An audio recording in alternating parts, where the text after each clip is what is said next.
Welcome to another edition of the Untold Story of the Protestant Reformation, episode 15.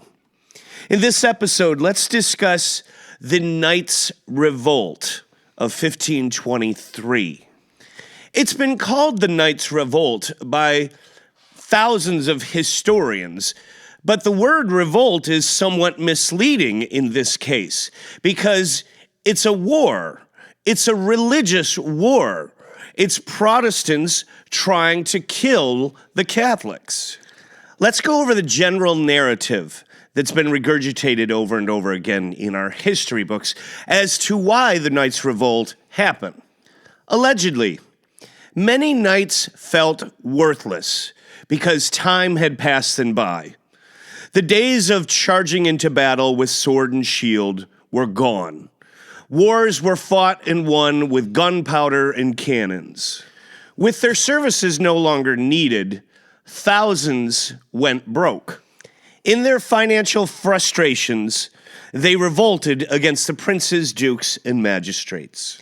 That's the tale that's been given for the last 500 years and still being told.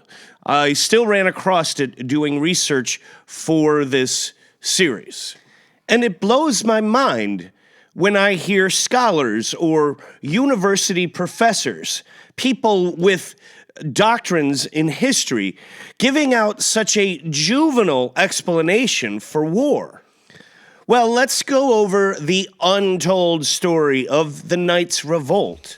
Remember this guy, Ulrich von Hutten, from the Diet of Worms?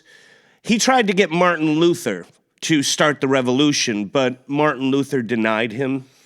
Well, Ulrich has found a new candidate to start his revolution, a very wealthy knight by the name of Franz von Sickingen. And Ulrich von Hutten is a bit of a drifter. He's a freeloader. He's never owned his own home. He's never had a family. He moves from place to place, finding wealthy families to let him in and allow him to live with them. And Sickingen enjoys von Hutten's company. They eat dinner together every night, while von Hutten slowly manipulates Sickingen into believing that the Catholic Church is run by Satan and they need to be destroyed. Eventually, Ulrich von Hutten's power of persuasion works, and Sickingen raises an army of 10,000. And those 10,000 men were those out of work and disgruntled knights angry at the system. Maybe a couple hundred were his old battle buddies, but they were mercenaries, and they came to fight with guns and cannons. Their first target was Trier, a pro-Catholic territory run by a bishop called Richard von Greifenclaw, a name right out of Hogwarts. Meanwhile, Ulrich von Hutten traveled to Switzerland in order to try and raise war funding from pro-Protestant Zurich, where another reformer named Ulrich Zwingli was doing his own reformation.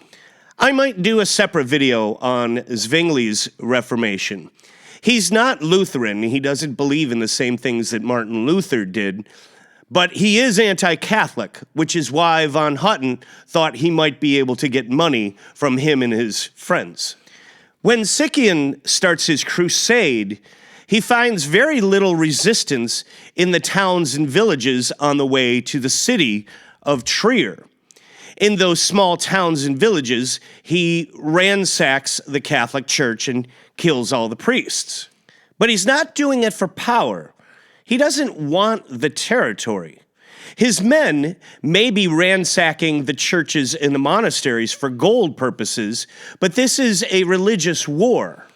By the time Sickingen reaches the walls of the city of Trier, the bishop, Richard von Greifenclaw, has had plenty of time to reinforce his walls and prepare for a siege.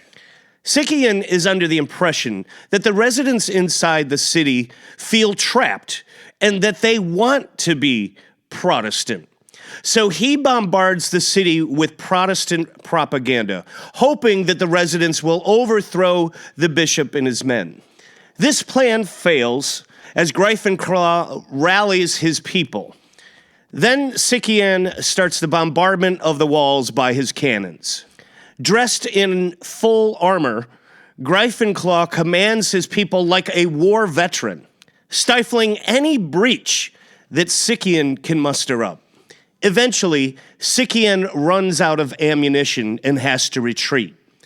Knowing that the enemy is out of ammunition, Greifenclaw follows Sikian in his retreat, annihilating every castle that Sikian tries to hide in. By this time, the Swabian League has joined the battle. The Swabian League was a league of princes, dukes, and magistrates designed to stop infighting among German nobles. It's kind of like an early United Nations.